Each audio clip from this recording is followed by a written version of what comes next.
단 한 장의 사진이 세 여성의 운명을 바꾸었습니다. 2005년 9월 24일 오후 2시 37분 설악산 어느 계곡에서 촬영된 마지막 사진 3명이 함께 웃고 있는 모습이었습니다. 하지만 불과 1시간 후 그들은 흔적도 없이 사라져버렸습니다. 39세 박미영, 36세 최은희, 33세 김소라, 모두 산행 경험이 풍부한 산들 바람동호회 회원들이었죠. 안전수칙을 철저히 지키던 이들이 왜 갑자기 사라진 걸까요? 오후 4시까지 하산한다던 약속, 평소 철저했던 이들이 왜 연락조차 하지 않았을까요? 가족들이 경찰에 신고한 시각 오후 8시 30분, 즉시 시작된 야간 수색에서도 아무런 단서를 찾을 수 없었습니다. 이들이 정말 산에 올라간 게 맞나 수색 대장조차 의구심을 드러낼 정도였습니다. 설악산 입구 CCTV에는 분명히 3명이 함께 들어가는 모습이 찍혀 있었는데 그 이후로는 어떤 흔적도 남아있지 않았습니다. 마치 산속에서 증발해버린 것처럼 말이죠. 그런데 6일 후 전혀 예상치 못한 장소에서 발견된 배낭 하나가 모든 것을 뒤바꿔 놓았습니다. 그 안에서 나온 디지털 카메라가 담고 있던 충격적 진실, 누군가에 의해 삭제된 사진들의 비밀, 그리고 5년 뒤 밝혀진 충격의 고백까지 2005년 설악산 실종 사건 속으로 들어가 보겠습니다. 여기는 실종의 재구성입니다. 첫 번째 사건파, 완벽했던 계획. 2005년 9월 24일 토요일 새벽 5시 30분 강남구 대치동 아파트에서 박미영의 휴대폰 알람이 울렸습니다. 39세의 중학교 영어 교사였던 박미영은 평소처럼 정확한 시간에 일어났습니다. 5년간 산들바람 동호회에서 활동하며 매주 전국의 명산을 찾아다녔던 베테랑 등산객이었습니다. 동료 교사들의 증언에 따르면 그녀는 성격이 꼼꼼하고 책임감이 강했다고 합니다. 학생들에게는 엄격했지만 동호회에서는 다정한 누나 역할을 했습니다. 같은 시각 서초구에 사는 36세 최은희도 준비를 시작했습니다.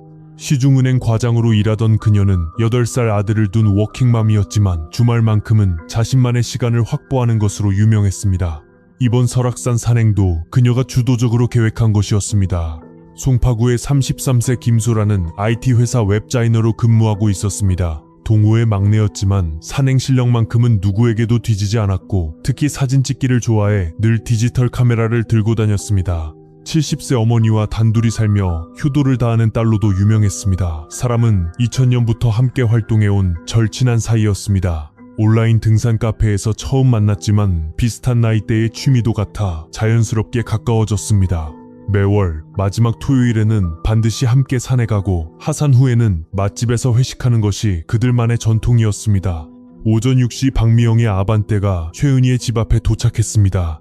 뒷좌석에는 이미 김소라가 타고 있었는데 평소보다 일찍 픽업을 요청했던 그녀는 디지털 카메라를 점검하며 설악산 단풍 촬영에 대한 기대감을 드러냈습니다. 하지만 차에 탄 최은희의 표정은 어두웠습니다. 평소 운전하는 박미영과 계속 대화를 나누던 그녀가 이날은 창밖만 바라보고 있었습니다. 김소라가 몇 번 말을 걸어도 간단히 답할 뿐이었습니다. 오후 4시까지는 꼭 내려와야 해요. 박미영이 운전하면서 계속 강조했습니다. 남편 정현호와 함께 참석해야 할 중요한 모임이 저녁 6시에 있었기 때문입니다. 정현호의 승진과 관련된 중요한 자리였습니다. 서울에서 설악산까지 약 3시간 30분의 여정이었습니다. 차 안에서 세 사람은 최근 들어본 등산로 정보를 나눴지만 최은희는 여전히 말수가 적었습니다. 평소 산행 계획을 세세하게 점검하던 그녀답지 않은 모습이었습니다. 오전 9시 30분 설악산 국립공원 소공원 주차장에 도착했습니다. 이미 많은 차량들이 있었지만 다행히 자리를 찾을 수 있었습니다.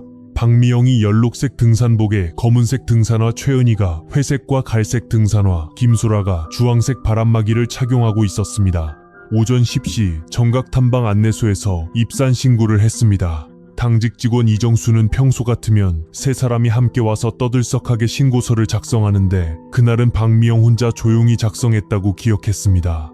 예정된 하산 시간은 오후 4시로 기록되었습니다. 오전 10시 15분 부산에서 온 등산객 김태연이 주차장 근처에서 세 여성이 걸어가는 모습을 목격했습니다. 하지만 그가 본 방향은 일반적인 대청봉 등산로가 아니었습니다. 소공원에서 대청봉으로 가려면 비선대 방향으로 가야 하는데 세 사람은 천불동 계곡 쪽으로 향하고 있었던 것입니다. 오전 11시 7분 천불동 계곡 입구 매점에서 이온 음료 3개와 초콜릿 2개를 구매했습니다. 매점 주인 박술래는 3명이 모두 밝고 활기차 보였다고 증언했습니다. 김소라가 계산을 했는데 평소에도 자잘한 경비는 그녀가 정산곤했다고 합니다. 하지만 여기서 첫 번째 의문이 생겼습니다. 천불동 계곡에서 대청봉으로 가는 것은 상당히 돌아가는 길이었습니다. 왜 그들이 이런 비효율적인 코스를 선택했을까요? 그런데 일주일 전 김소라가 동호회 블로그에 올린 글이 있었습니다. 다음 설악산 갈 때는 숨겨진 명소 하나가 보려고 해요. 사진 찍기 정말 좋은 곳이래요. 누가 알려줬는지는 비밀이에요. 그 숨겨진 명소가 어디였을까요? 그리고 누가 그곳을 알려준 걸까요? 오전 11시 30분 세 사람은 천불동 계곡 깊숙한 곳으로 들어갔습니다. 이 시점 이후로는 확실한 목격담이 없었습니다. 계곡이 깊고 등산객들이 많이 찾지 않는 구간이었기 때문입니다. 그들만이 알고 있던 진짜 목적이 무엇이었는지, 왜 예정된 코스를 벗어났는지 모든 의문은 이제 시작일 뿐이었습니다. 오후 4시 약속된 하산 시간. 하지만 세 여성은 돌아오지 않았습니다. 두 번째 사건, 파라진 세 사람. 2005년 9월 24일 오후 4시 박미영의 남편 정현우가 처음으로 시계를 확인했습니다. 약속 시간이 2시간 앞으로 다가왔지만 아내로부터 연락이 없었습니다.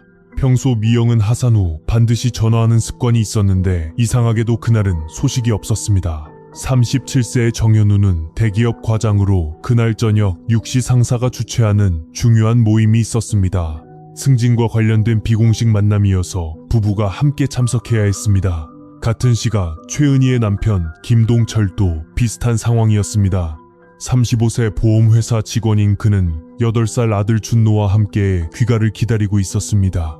오후 7시에 있을 아들의 학원 상담 때문에 최은희는 5시까지 돌아온다고 약속했었습니다. 송파구 김소라의 집에서는 70세 어머니 이순자가 딸을 기다렸습니다.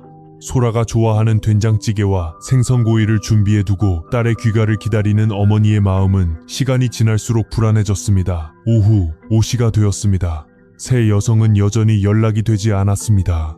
정현우는 계속해서 아내의 휴대폰에 전화를 걸었지만 통화권 이탈 상태가 지속되었습니다. 오후 5시 30분 김동철이 먼저 행동에 나섰습니다. 최은희의 동호회 카페에 접속해 다른 회원들에게 연락을 시도했습니다. 하지만 소규모 모임이었던 산들바람은 온라인에 활동하는 회원이 많지 않았습니다. 정현우도 아내의 직장 동료들에게 연락했지만 토요일 오후라 연락이 닿는 사람이 별로 없었습니다.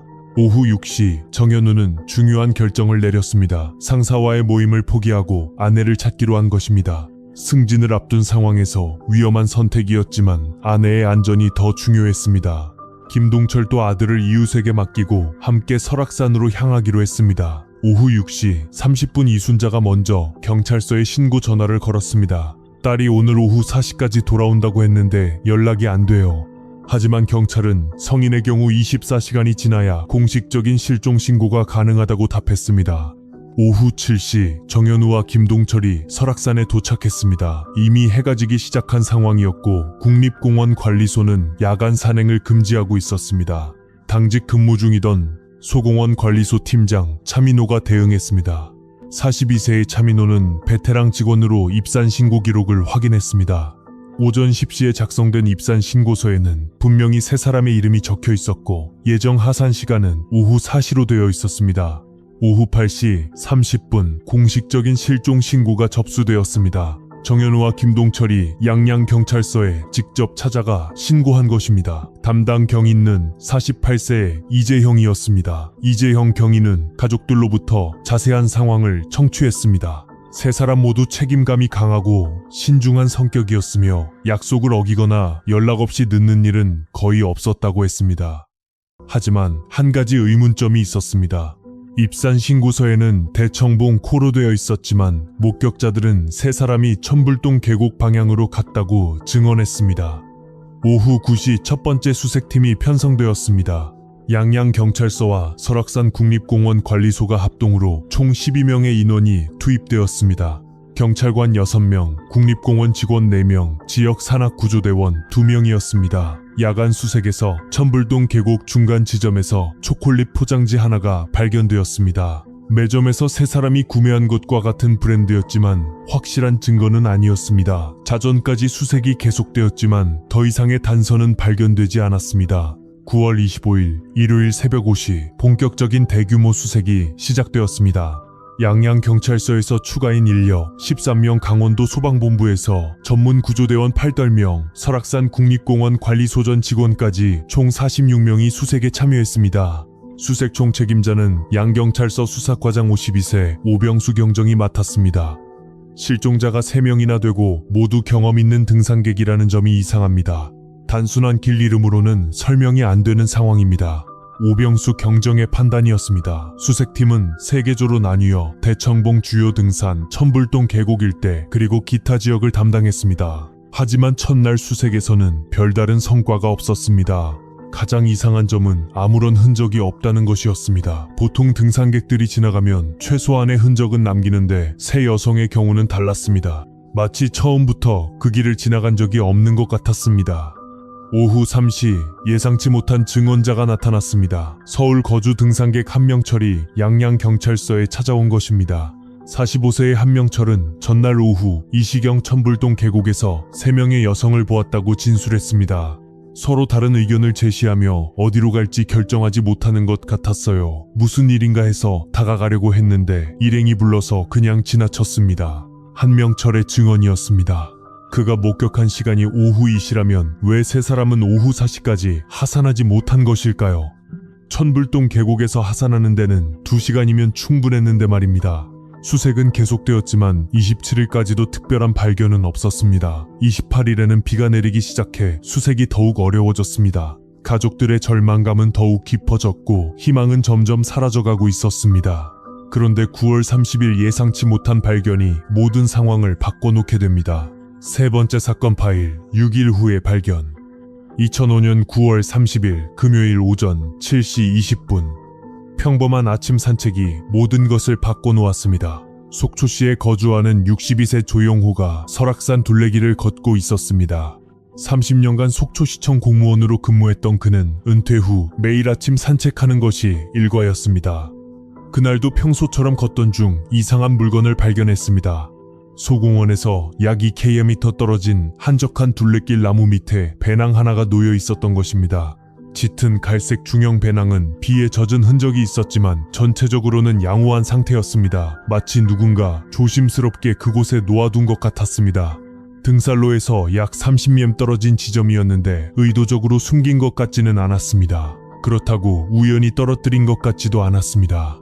조영호는 며칠 전부터 설악산에서 세 여성이 실종됐다는 뉴스를 기억했습니다. 혹시 이 배낭이 실종자들과 관련이 있을 것 같아 신중하게 배낭을 들어봤습니다. 무게로 봐서는 안에 뭔가 들어있는 것 같았습니다. 오전 8시 10분 조영호가 양양경찰서에 신고했습니다. 설악산 둘레길에서 배낭을 하나 발견했습니다. 혹시 실종된 분들 것일 수도 있을 것 같아서요. 신고를 받은 경찰은 즉시 현장으로 향했습니다. 수사팀장 이충원 경위가 직접 나섰습니다. 오전 8시 40분 경찰이 현장에 도착했습니다. 이충원 경위는 배낭이 발견된 위치를 보고 고개를 갸우뚱했습니다. 매우 특이한 위치였기 때문입니다. 배낭 주변을 먼저 살펴봤지만 특별한 것은 발견되지 않았습니다. 발자국이나 타이어 자국도 없었고 투쟁 흔적 같은 것도 보이지 않았습니다. 배낭을 조심스럽게 수거한 후 경찰서로 이송했습니다. 오전 10시 실종자 가족들이 경찰서에 도착했습니다. 정현우가 배낭을 본 순간 깜짝 놀랐습니다. 분명히 아내 박미영의 배낭이었습니다. 이게 우리 아내 가방이 맞습니다. 이 작은 자국도 기억나요. 작년에 바위에 긁혀서 생긴 흠집입니다. 정현우가 배낭 옆면에 작은 흠집을 가리키며 말했습니다. 가족들의 확인을 받은 후 경찰은 배낭을 개봉했습니다. 배낭 안에서 나온 물건들은 다음과 같았습니다. 박미영의 지갑과 신분증, 현금 15만원과 신용카드 2장, 현금과 카드가 그대로 있다는 것은 강도 사건이 아님을 시사했습니다. 박미영의 휴대폰은 배터리가 방전된 상태였습니다. 충전해서 확인해보니 실종 당일 오후 3시 이후로는 기록이 없었습니다. 간식류와 물통, 그리고 화장품과 개인 용품들도 있었습니다. 모두 박미영이 평소 사용하던 것들이었습니다. 하지만 가장 중요한 발견은 따로 있었습니다. 김소라가 항상 들고 다니던 그 디지털 카메라가 박미영의 배낭 안에 들어있었던 것입니다. 왜 김소라의 카메라가 박미영의 배낭에 들어있었을까요? 세 사람이 함께 있었다는 증거일까요? 경찰은 즉시 디지털 카메라를 분석하기로 했습니다. 하지만 카메라에도 문제가 있었습니다. 메모리 카드 슬롯이 비어 있었던 것입니다. 김소라의 어머니 이순자에게 확인한 결과 딸은 항상 메모리 카드를 카메라에 넣어두었다고 했습니다. 소라는 카메라를 살 때부터 메모리 카드를 함께 샀어요. 항상 넣어두고 다녔습니다. 빼놓고 다닐 이유가 없어요. 그렇다면 메모리 카드는 어디로 간 것일까요? 누군가 의도적으로 제거한 것일까요? 경찰은 배낭이 발견된 지점을 중심으로 추가 수색을 실시했습니다. 오후 2시부터 시작된 추가 수색에는 15명의 인원이 투입되었습니다. 반경 300민 내 모든 지역을 뒤졌습니다. 수색 과정에서 배낭이 놓여있던 나무 근처에서 담배꽁초 2개가 발견되었습니다. 브랜드는 서로 달랐고 비교적 최근에 버려진 것 같았습니다. 하지만 세 여성 모두 비흡연자였습니다. 그렇다면 누가 그곳에서 담배를 피운 것일까요? 또한 배낭 근처 땅에서 이상한 흔적이 발견되었습니다. 뭔가 무거운 것을 끌고 간 것 같은 자국이었지만 며칠 전에 내린 비 때문에 선명하지는 않았습니다. 세 시간에 걸친 수색에서도 추가 발견은 그것이 전부였습니다. 그날 저녁 경찰은 배낭 발견 소식을 발표했습니다. 실종 6일 만에 나온 첫 번째 구체적인 단서였습니다. 하지만 이 발견이 더 많은 의문을 낳았습니다. 왜 박미영의 배낭만 발견되었을까요? 메모리 카드는 왜 없었을까요? 배낭은 누가 그곳에 놓은 것일까요? 세 사람은 지금 어디에 있는 것일까요? 배낭 발견 지점은 실종자들이 마지막으로 목격된 천불동 계곡에서 직선거리로 2km 이상 떨어져 있었습니다. 어떻게 배낭이 그곳까지 갔을까요? 한 가지 가능성은 실종자들이 예상보다 훨씬 넓은 지역을 이동했다는 것이었습니다. 하지만 그렇다면 왜 다른 흔적은 전혀 남지 않았을까요? 또 다른 가능성은 누군가 배낭을 의도적으로 그곳에 옮겨 놓았다는 것이었습니다. 경찰은 배낭에 대한 정밀 감식을 의뢰했습니다. 하지만 6일 동안 야외에 방치되었고 비까지 맞았기 때문에 증거 채취는 쉽지 않을 것 같았습니다. 그날 밤 가족들은 복잡한 심정이었습니다. 드디어 단서가 나왔다는 희망과 함께 더 큰 불안감도 엄습했습니다. 정현우는 아내의 배낭을 보며 눈물을 흘렸습니다. 이 가방을 보니까 아내가 정말 위험에 처한 것 같아서요. 평소 같으면 이런 중요한 물건들을 두고 가지 않았을 텐데요. 이순자는 딸의 카메라가 나온 곳에 희망을 걸었습니다. 소라가 찍은 사진에 무슨 단서가 있을 거예요. 메모리 카드만 찾으면 모든 게 밝혀질 것 같습니다. 하지만 메모리 카드는 여전히 오리무중이었습니다. 과연 그 작은 메모리 카드 안에 세 여성의 운명을 가를 비밀이 숨어 있는 것일까요? 10월 1일부터는 수색 방향이 완전히 바뀔 예정이었습니다. 배낭이 발견된 지점을 중심으로 수색 범위를 재설정해야 했습니다. 과연 세 여성은 어디에 있는 것일까요? 그리고 사라진 메모리 카드는 언제 다시 나타날까요? 네 번째 사건, 파메라 속 진실. 2005년 10월 4일 화요일 오전 9시 예상치 못한 전화가 양양경찰서에 걸려왔습니다.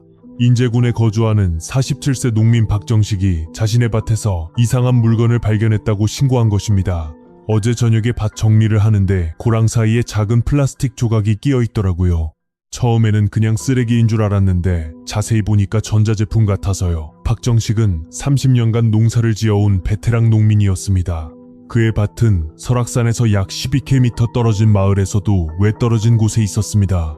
이충원 경위가 즉시 현장으로 향했습니다. 박정식이 발견한 것은 작은 메모리 카드였습니다. SD카드로 디지털 카메라에서 사용하는 종류였습니다. 카드는 흙 속에 반쯤 묻힌 채로 발견되었고 겉으로 봐서는 손상이 있어 보였습니다. 오전 11시 메모리 카드가 경찰서로 이송되었습니다.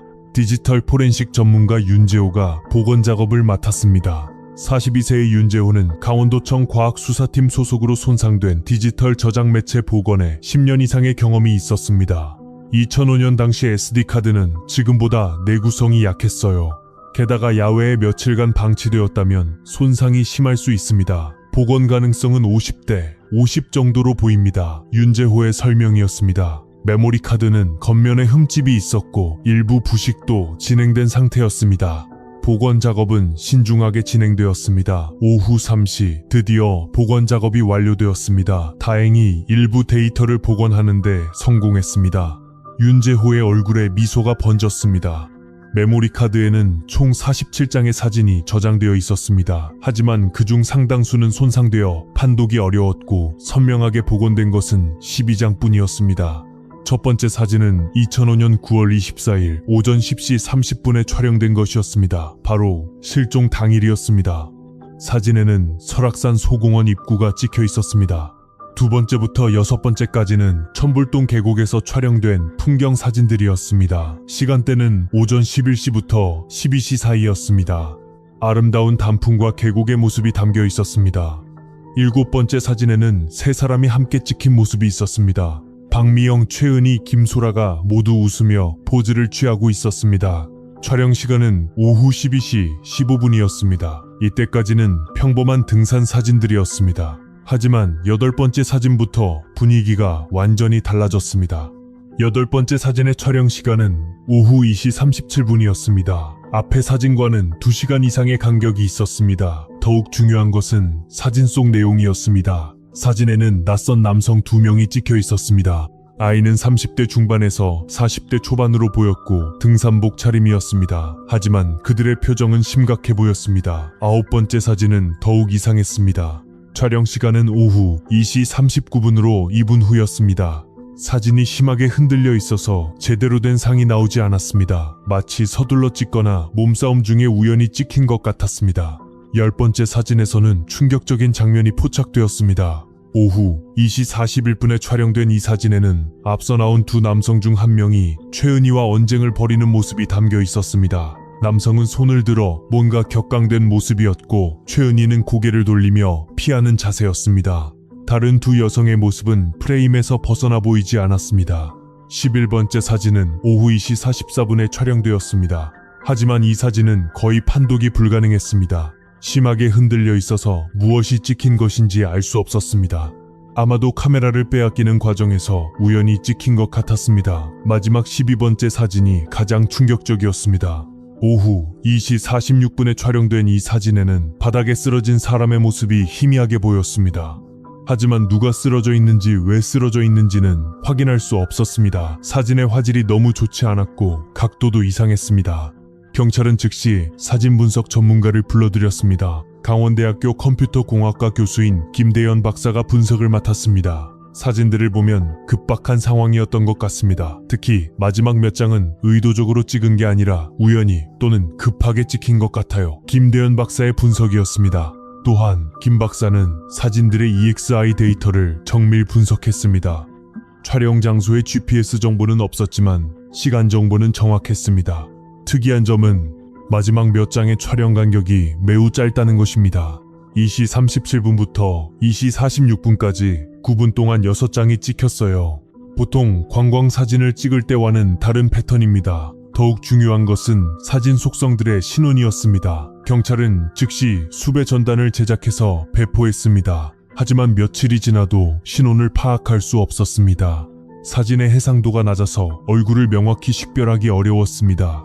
한편 복원된 사진들은 새로운 의문을 제기했습니다. 한명철이 목격했다는 시간은 오후 2시경이었는데 사진이 찍힌 것은 2시 37분부터였습니다.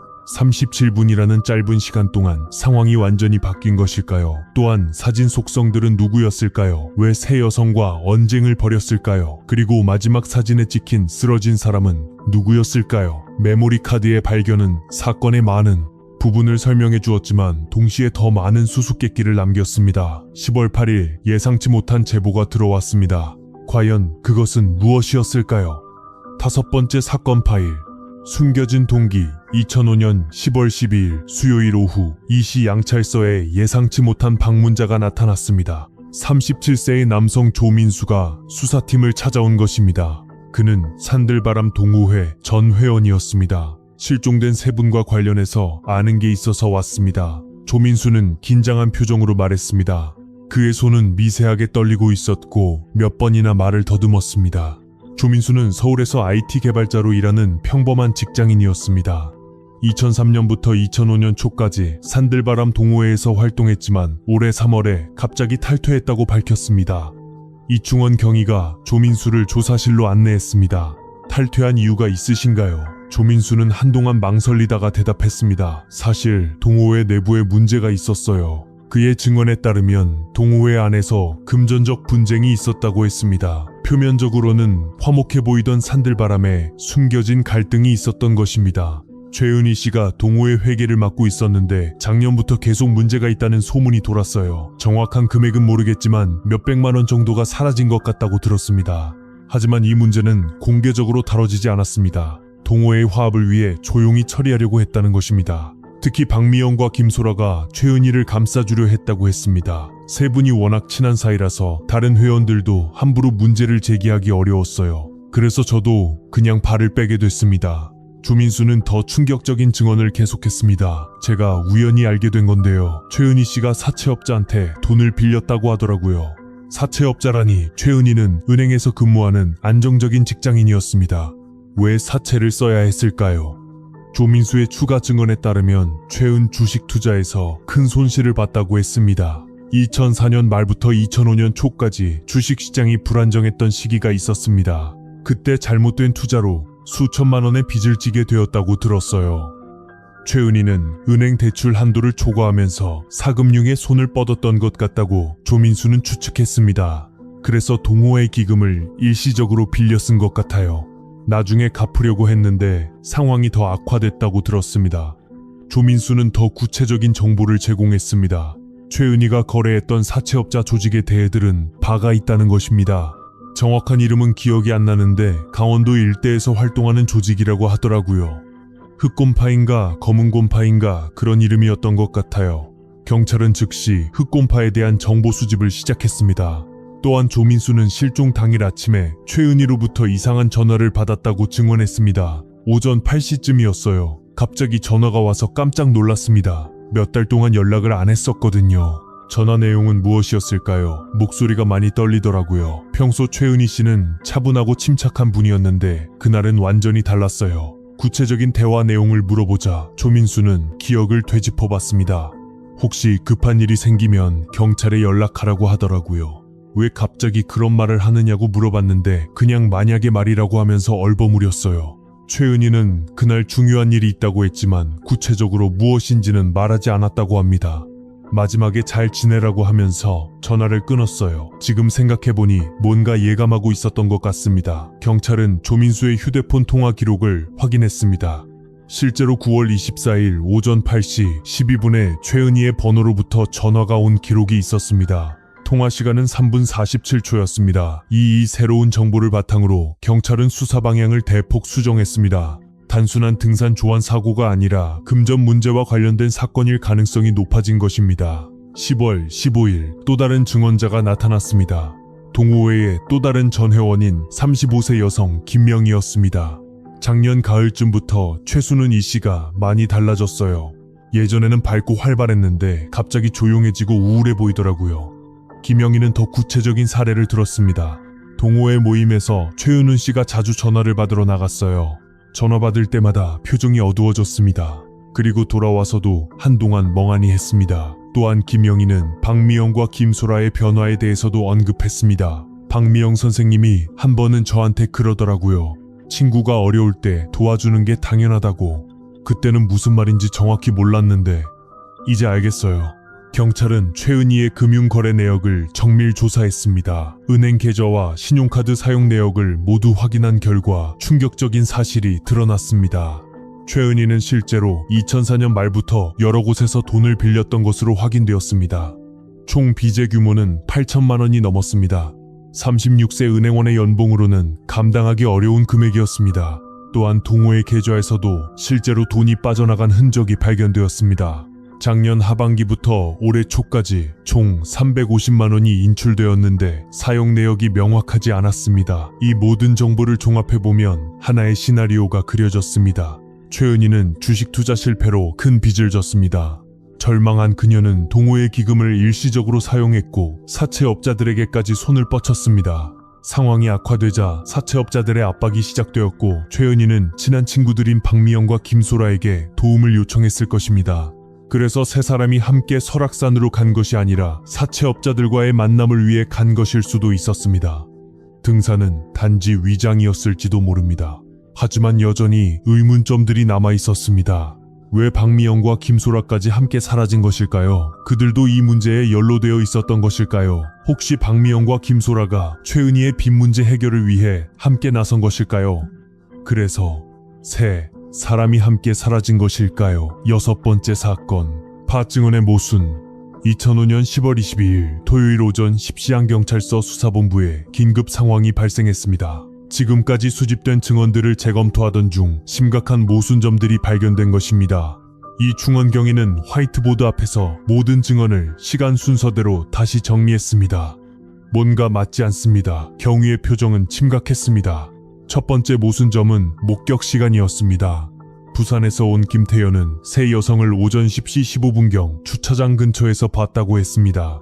천불동 계곡 매점 사장 박술래는 오전 11시 7분에 세 사람이 물건을 샀다고 증언했습니다. 주차장에서 매점까지는 걸어서 40분 정도, 시간적으로는 맞아떨어지는 것 같았습니다. 하지만 문제는 방향이었습니다. 김태현은 세 사람이 천불동 계곡 방향으로 갔다고 했는데 입산 신고서에는 대청봉 코스로 되어 있었습니다. 두 번째 모순점은 복장에 관한 것이었습니다. 안내원 이정수는 세 사람 중 한 명이 빨간색 상의를 입고 있었다고 기억했지만 매점 사장 박술래는 모두 어두운 새 옷을 입고 있었다고 증언했습니다. 세 번째이자 가장 심각한 모순점은 인원수였습니다. 한명철은 오후 이시경 천불동 계곡에서 3명의 여성을 봤다고 했습니다. 하지만 복원된 사진을 보면 오후 2시 37분에는 낯선 남성 2명이 함께 있었습니다. 37분이라는 짧은 시간 동안 상황이 완전히 바뀐 것일까요? 이 충원 경위는 모든 목격자들을 다시 불러들이기로 했습니다. 10월 23일 일요일 첫 번째로 김태현이 경찰서에 출석했습니다.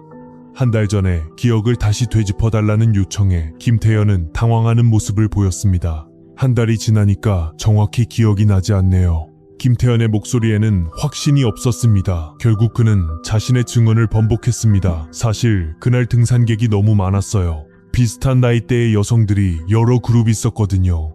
제가 본 게 정말 실종자들이었는지 확신이 서지 않네요. 10월 24일 월요일 박순애가 재조사를 받았습니다. 그날 손님이 워낙 많았어요. 단풍 시즌이라서 평소보다 3배는 많았습니다.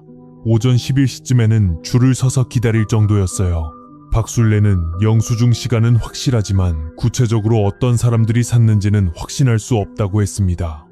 10월 25일 화요일 핵심 목격자인 한명철이 조사를 받았습니다. 그의 증언도 크게 달라졌습니다. 다시 생각해보니까 논의하는 게 아니었을 수도 있어요. 그냥 일반적인 대화였을 수도 있고요. 더욱 중요한 변화는 시간에 관한 것이었습니다. 정확한 시간을 확인한 건 아니에요. 손목시계를 봤던 것도 아니고 그냥 점심 먹고 난 후니까 이 시쯤이라고 생각했던 거예요. 한명철은 실제로는 1시 30분이었을 수도 있고 3시였을 수도 있다고 말을 바꿨습니다. 경찰은 점점 더 혼란에 빠졌습니다.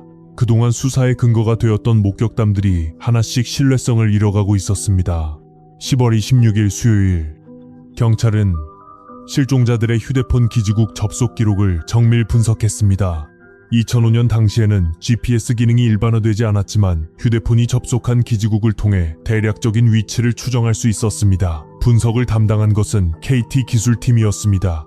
당시 휴대폰 통신망 기술자였던 38세 서동민이 작업을 맡았습니다. 2005년 당시에는 기지국 밀도가 지금만큼 높지 않았어요. 특히 산간 지역은 더욱 그랬습니다. 하지만 대략적인 위치는 파악할 수 있습니다. 분석 결과 충격적인 사실이 드러났습니다. 박미영의 휴대폰은 오전 11시 30분 천불동 계곡 근처 기지국에 마지막으로 접속했습니다. 최은의 폰은 오후 12시 15분에 같은 기지국에 접속한 기록이 있었습니다. 하지만 김소라의 휴대폰은 완전히 달랐습니다. 오후 1시 30분에 전혀 다른 지역의 기지국에 접속했던 것입니다. 그곳은 설악산에서 약 12km 떨어진 인제군 지역이었습니다. 이상합니다. 세 사람이 함께 있었다면 같은 기지국에 접속해야 정상인데 김소라 씨의 폰만 다른 지역에서 신호를 보냈어요. 더욱 이상한 것은 그 이후의 기록이었습니다. 김소라의 폰은 오후 2시 20분에 다시 설악산 근처로 돌아왔고 오후 2시 47분을 마지막으로 모든 신호가 끊어졌습니다. 이는 복원된 사진의 마지막 촬영 시간과 거의 일치했습니다. 오후 2시 46분이 마지막 사진이었으니까요. 휴대폰 기록은 새로운 의문을 제기했습니다. 과연 세 사람이 계속 함께 있었던 것일까요? 아니면 중간에 분리되었다가 다시 만난 것일까요? 김소라의 폰이 인제군에 있었던 1시간 정도의 시간 동안 대체 무슨 일이 있었던 것일까요? 10월 28일 금요일, 또 다른 중요한 발견이 있었습니다. 설악산 국립공원 관리소에 CCTV 녹화 테이프를 재검토하던 중 놓쳤던 장면이 하나 발견된 것입니다. 오후 1시 30분경 촬영된 영상에서 검은색 승용차 한 대가 공원 입구를 빠져나가는 모습이 포착되었습니다. 차량 번호는 명확하지 않았지만 뒷좌석에 사람들이 타고 있는 것처럼 보였습니다. CCTV 영상을 정밀 분석한 결과 차량에는 총 4명이 탑승하고 있는 것으로 보였습니다. 앞좌석에 2명, 뒷좌석에 2명이었습니다. 더욱 흥미로운 것은 시간이었습니다. 오후 1시 30분은 김소라의 휴대폰이 인제군 지역에서 신호를 보낸 시간과 정확히 일치했습니다. 혹시 김소라가 그 차량에 타고 있었던 것일까요? 그렇다면 나머지 3명은 누구였을까요? 경찰은 차량 추적에 나섰습니다. 하지만 번호가 불분명하고 차량 모델도 흔한 종류여서 수사에 한계가 있었습니다. 이충원 경위는 동료들과 브리핑을 했습니다. 지금까지의 수사 결과를 보면 우리가 놓치고 있는 중요한 부분이 있는 것 같습니다. 수사는 새로운 단계로 접어들어야 했습니다. 하지만 어떤 방향으로 나아가야 할지 막막했습니다. 증언들은 모두 신뢰할 수 없었고 물리적 증거도 충분하지 않았습니다. 휴대폰 기지국 기록이 보여주는 패턴은 더욱 혼란스러웠습니다. 과연 그날 설악산에서 정확히 무슨 일이 일어난 것일까요? 11월이 되었습니다. 수색은 계속되었지만 더 이상의 단서는 나오지 않았습니다. 목격자들의 증언은 신빙성을 잃었고 물리적 증거는 더 이상 발견되지 않았습니다. 수사관들은 좌절감에 빠졌습니다. 세 사람이 공기 중으로 증발한 것도 아니고 어딘가에는 있을 텐데 이충원 경의 한숨이었습니다. 가족들은 매일 경찰서를 찾았지만 들을 수 있는 소식은 없었습니다. 정현우는 회사를 장기 휴직했고 김동철은 아들에게 엄마가 곧 돌아올 거라고 거짓말을 계속해야 했습니다. 2006년이 되자 경찰은 어쩔 수 없이 수사 인력을 축소했습니다. 다른 사건들도 계속 발생하고 있었고 한정된 인력으로 한 사건만 매달릴 수는 없었습니다. 가족들은 이해한다고 했지만 그들의 눈빛에는 절망이 가득했습니다. 시간은 잔인하게도 계속 흘렀습니다. 2007년, 2008년, 2009년 사건은 점점 사람들의 기억에서 잊혀져 갔습니다. 언론도 더 이상 관심을 갖지 않았고 미제 사건 파일 속으로 묻혀갔습니다. 정기적인 수사 보고서만 작성될 뿐 실질적인 수사는 사실상 중단된 상태였습니다. 때로는 진실이 영원히 묻힐 수도 있다는 것을 모두가 받아들여야 했습니다. 그렇게 5년이라는 시간이 흘렀습니다. 그런데 2010년 7월 예상치 못한 전화 한 통이 모든 것을 다시 뒤집어 넣게 됩니다. 7번째 사건 파일 5년 후의 고백. 2010년 7월 15일 목요일 오후 3시 양양경찰서에 한 통의 전화가 걸려왔습니다. 5년이라는 시간, 여성의 실종 사건은 이제 미제 사건 파일 속에 조용히 묻혀 있었습니다.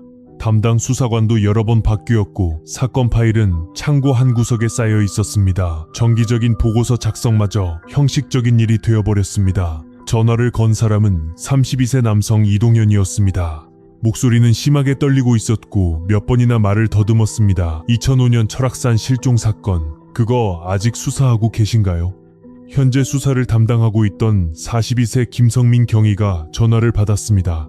어떤 것을 알고 계시는지요? 이동현은 한참을 망설이다가 대답했습니다. 직접 만나서 얘기해도 될까요? 전화로는 말하기 어려워서요. 그날 오후 5시 이동현이 양양경찰서에 나타났습니다.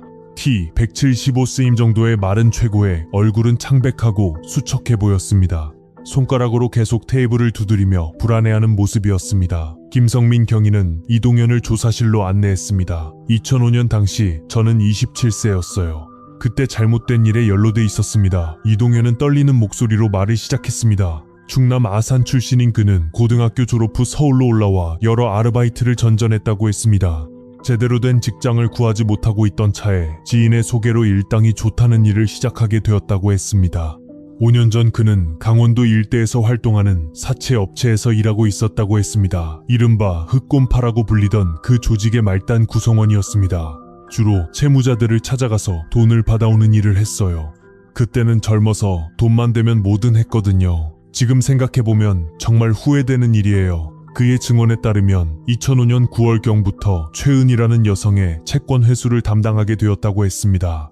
처음에는 일반적인 케이스인 줄 알았어요. 8천만 원 정도 빚진 은행원이었거든요. 나름 괜찮은 직업이니까 별로 어려울 거 없다고 생각했습니다. 하지만 최은희는 다른 채무자들과 달랐습니다. 돈이 없어서 갚을 수 없다는 것이 아니라 아예 연락을 피하고 있었던 것입니다. 직장이나 집에 찾아가도 없다고 하고 전화도 받지 않았어요. 한 달 가까이 그런 식으로 피해 다니더라고요. 조직에서는 점점 강한 압박을 가하라고 지시했습니다. 그러던 중에 알게 된 것이 최은희의 등산 동호회 활동이었습니다.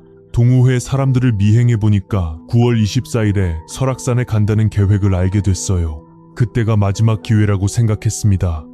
왜 마지막 기회였을까요? 조직에서 더 이상 기다릴 수 없다고 했거든요. 그날 못 받으면 다른 방법을 써야 한다고 했어요. 그날 새벽부터 이동현과 동료 한 명이 설악산으로 향했습니다. 동료는 35세 정도의 남성으로 조직에서 경험이 많은 사람이었다고 했습니다. 처음 계획은 간단했어요. 산에서 우유시 마주친 것처럼 접근해서 조용히 얘기하자고 하는 거였어요. 하지만 상황은 예상과 완전히 달랐습니다. 세 여자가 함께 있더라고요. 혼자 만나자고 했는데 다른 두 명이 절대 안 된다고 하는 거예요. 특히 박미영이라는 분이 강했어요. 오후 이시경 천불동 계곡에서 마주친 상황은 곧 복잡해졌습니다. 최은희는 돈을 갚을 능력이 없다고 했고 친구들은 협박하지 말라며 맞았다고 했습니다. 박미영이라는 분은 특히 무서워하지 않더라고요. 오히려 우리를 향해 소리치면서 경찰에 신고하겠다고 위협했습니다. 상황이 악화되자 이 동현의 동료가 강경한 방법을 제안했습니다. 저는 반대했어요. 하지만 동료가 이미 조직에 연락을 했더라고요. 곧 지원이 올 거라고 했어요. 그 무렵 김소라가 디지털 카메라로 상황을 촬영하기 시작했습니다. 그게 문제의 시작이었어요. 동료가 카메라를 빼앗으려고 했는데 그 과정에서 몸싸움이 벌어졌거든요. 복원된 사진들이 흔들리고 불분명했던 이유가 바로 그것이었습니다. 김소라 씨가 정말 기가 셌어요. 카메라를 끝까지 놓지 않으려고 했거든요. 그 와중에도 계속 사진을 찍으려고 했어요. 결국 카메라는 빼앗았지만 메모리 카드는 김소라가 몰래 빼서 숨겨놨다고 했습니다. 카메라를 뺏고 나서 확인해보니까 메모리 카드가 없더라고요. 김소라 씨가 언제 뺐는지 모르겠어요. 그 후는 더욱 심각해졌습니다. 조직의 지원팀이 도착했고 세 여성을 다른 장소로 이동시켰다는 것입니다. 검은색 승용차 2대가 왔어요. 그 후의 일은 윗선에서 직접 처리했거든요. 저는 그냥 철수하라는 지시만 받았어요. 이동현은 그날 저녁 늦게 혼자 서울로 돌아갔다고 했습니다. 김성민 경위는 핵심적인 질문을 던졌습니다. 그럼 세 분은 지금 어디에 있습니까? 이동현은 고개를 떨구었습니다. 모르겠어요. 정말 모르겠어요. 그 후로 조직 사람들과는 연락을 끊었거든요. 무슨 일이 벌어졌는지도 알려고 하지 않았어요. 하지만 그는 한 가지 중요한 정보를 더 제공했습니다. 메모리 카드는 제가 나중에 찾아서 버린 거예요. 김소라 씨가 어디에 숨겨놨는지 알아내는데 며칠이 걸렸어요. 증거가 될까봐 무서워서 아무데나 버렸어요. 바로 인제군의 그 밭이었습니다. 왜 지금 와서 이런 얘기를 하시는 겁니까? 경위의 질문에 이동현은 눈물을 글썽이었습니다. 5년 동안 악몽에 시달렸어요. 그분들이 어떻게 됐는지 모르겠지만 제가 잘못한 건 확실하거든요. 또한 최근에 결혼을 하면서 마음이 더욱 무거워졌다고 했습니다. 아내가 임신했어요. 곧 아버지가 될 텐데 이런 비밀을 가지고 있을 수는 없었어요. 이동현의 증언은 사건의 많은 부분을 설명해 주었습니다. 하지만 가장 중요한 부분은 여전히 미궁이었습니다. 세 여성이 그 후 어떻게 되었는지 지금 어디에 있는지는 알 수 없었던 것입니다. 경찰은 이동현의 증언을 바탕으로 흑곰파 조직에 대한 수사를 재개했습니다. 하지만 5년이라는 시간이 너무 많이 흘렀습니다. 조직은 이미 해체되었거나 다른 곳으로 이전했을 가능성이 높았고 관련자들의 행방도 파악하기 어려웠습니다. 정말 죄송해요. 5년 전에 말했어야 했는데 그때는 너무 무서웠어요. 이동현은 계속해서 사과했습니다. 하지만 아직 끝나지 않았습니다. 그의 고백이 세 여성의 행방을 찾는데 결정적인 도움이 될지 아니면 또 다른 미궁의 시작일지는 아무도 알 수 없었습니다. 8번째 사건 파일, 남겨진 사람들. 2010년 8월 이동현의 고백 이후 한 달이 지났습니다. 경찰은 흑곰파 조직 추적에 총력을 기울였습니다. 하지만 5년이라는 시간은 모든 흔적을 지우기에 충분했습니다. 조직의 보수로 추정되는 인물은 2008년 교통사고로 사망한 것으로 확인되었습니다. 중간부들은 대부분 행방불명이었고 일부는 해외로 도피한 것으로 파악되었습니다. 이동현이 언급한 동료, 그 35세 남성의 신원은 끝내 밝혀지지 않았습니다. 조직 내에서도 간명을 사용했을 가능성이 높았습니다. 수사팀장 김성민 경위는 좌절감을 숨기지 못했습니다. 5년이라는 시간이 이렇게 무거운 줄 몰랐습니다. 증거는 사라지고 기억은 흐려지고 사람들은 흩어져 버렸습니다. 10년 9월 24일 실종 5주기 가족들이 양양경찰서에 모였습니다. 정현호는 이제 42세가 되었습니다. 머리에는 흰머리가 늘었고 얼굴에는 깊은 주름이 생겼습니다. 아내가 살아있는지 죽었는지라도 알았으면 좋겠어요. 이 애매한 상황이 제일 힘듭니다. 김동철은 40세가 되었습니다.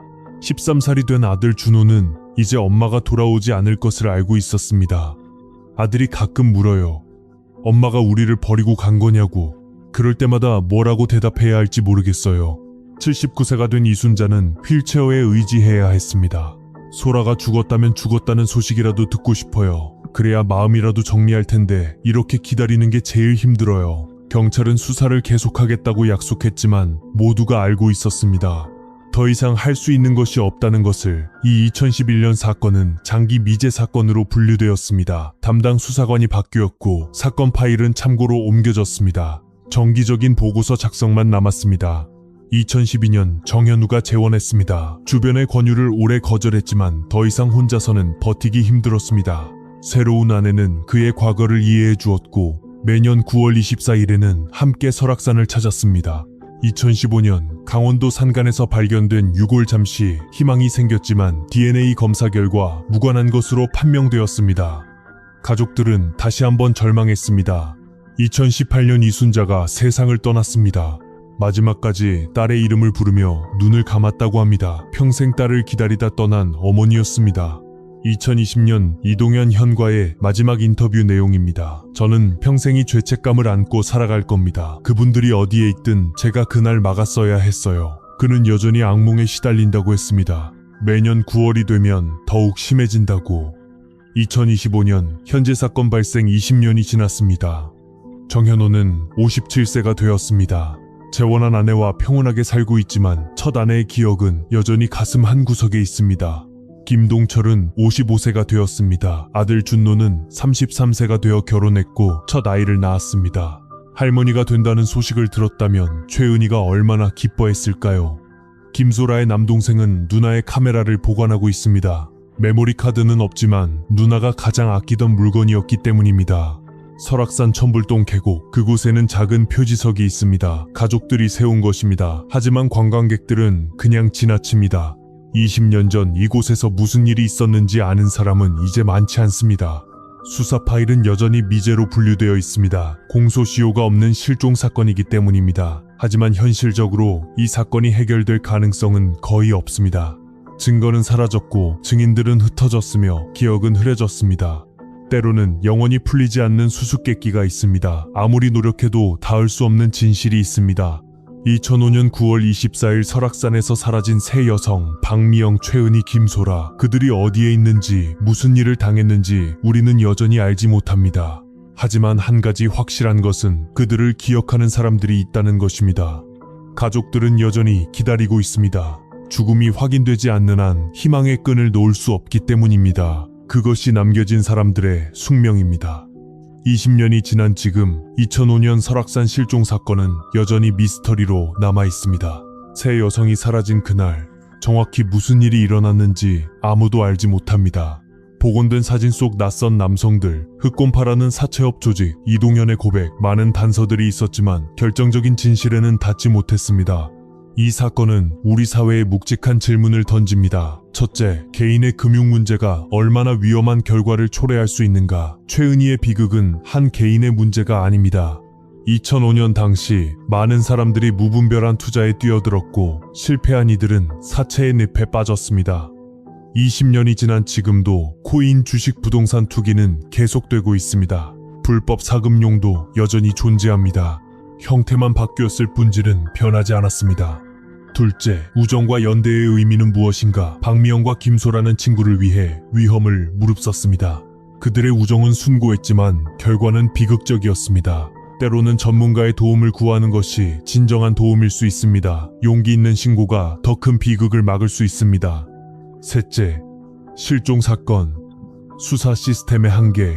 초기 대응의 골든타임을 놓치면 영원히 미제로 남을 수 있습니다. 목격자의 기억은 불완전하고 증거는 시간과 함께 사라집니다. 현재도 매년 수천 명이 실종되고 있습니다. 그중 상당수는 영원히 돌아오지 못합니다. 더 체계적인 시스템과 지속적인 관심이 필요합니다. 넷째, 남겨진 사람들의 고통. 확실한 죽음보다 애매한 실종이 더 잔인할 수 있습니다. 끝나지 않는 기다림, 놓을 수 없는 희망, 정리할 수 없는 마음. 이것이 실종자 가족들이 평생 짊어지는 무게입니다. 설악산은 여전히 아름답습니다. 천불동 계곡도 여전히 많은 등산객들이 찾습니다. 하지만 그곳 어딘가에는 20년 전에 비밀이 묻혀 있습니다. 박미영, 최은희, 김소라. 세 친구의 이야기는 끝나지 않았습니다. 그들이 우리에게 남긴 경고는 여전히 유효합니다. 무분별한 투자의 위험, 불법 사금융의 공포, 그리고 사라진 이들을 기억해야 할 의무, 때로는 영원히 풀리지 않는 수수께끼가 있습니다. 하지만 그것이 우리가 교훈을 잇는 이유가 될 수는 없습니다. 오늘도 어디선가 누군가는 위험한 선택의 기로에서 있을 것입니다. 이 이야기가 그들에게 작은 경고가 되기를 바랍니다. 당신의 관심이 사라진 이들의 이름을 지우지 않는 가장 큰 기억이 됩니다. 좋아요와 구독은 잊혀진 기록을 현재로 다시 불러내는 가장 확실한 힘입니다. 여기는 실종의 재구성입니다. 감사합니다.